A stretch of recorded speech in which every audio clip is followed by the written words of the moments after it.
मध्य प्रदेश विधानसभा चुनाव के लिए बीजेपी कैंडिडेट्स की दूसरी लिस्ट पर दिल्ली में बुधवार रात करीब 10 बजे तक मंथन चला। पार्टी मुख्यालय में हुई केंद्रीय चुनाव समिति की बैठक में बीते चुनाव में हारी 39 सीटों पर रायशुमारी की गई। सूत्रों के मुताबिक इनमें से 25 सीटों पर प्रत्याशियों के नामों पर सहमति बन गई है। बैठक में मध्य प्रदेश के साथ ही छत्तीसगढ़ और राजस्थान को लेकर भी चर्चा की गई। केंद्रीय चुनाव समिति की बैठक में 39 सीटों पर चर्चा, 25 पर बनी सहमति। बीजेपी विशेष रणनीति के तहत बीते विधानसभा चुनाव में हारी 103 सीटों पर पहले उम्मीदवार घोषित कर रही है।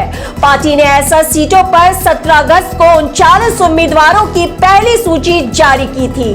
अब बाकी 64 सीटों पर नाम जल्द ही घोषित किए जा सकते हैं। बीजेपी सूत्रों के मुताबिक सोमवार रात को दिल्ली में बीजेपी के राष्ट्रीय अध्यक्ष जेपी नड्डा, अमित शाह, बीएल संतोष के साथ सीएम शिवराज, वीडी शर्मा, नरेंद्र सिंह तोमर, कैलाश विजयवर्गीय, हितानंद शर्मा की बैठक में करीब 50 सीटों पर नामों का पैनल बनाया गया था। इसमें शामिल नामों पर ही केंद्रीय चुनाव समिति की बैठक में चर्चा की गई। इन सीटों पर भी तय हो सकते हैं प्रत्याशी। 2018 विधानसभा चुनाव में निर्दलीय सपा बसपा से चुनाव जीतने के बाद बीजेपी में शामिल हुए और समर्थन देने वाले विधायकों की सीटों पर भी उम्मीदवार तय होने हैं। इनमें वारासिवनी, बिजावर, भिंड, सुसनेर, बड़वा में भी उम्मीदवारों के नामों को लेकर चर्चा हो सकती है। हालांकि सूत्रों ने कहा है कि इन सीटों पर बीजेपी अंतिम दौर में ही कैंडिडेट घोषित करेगी। Bureau chief Rajgarh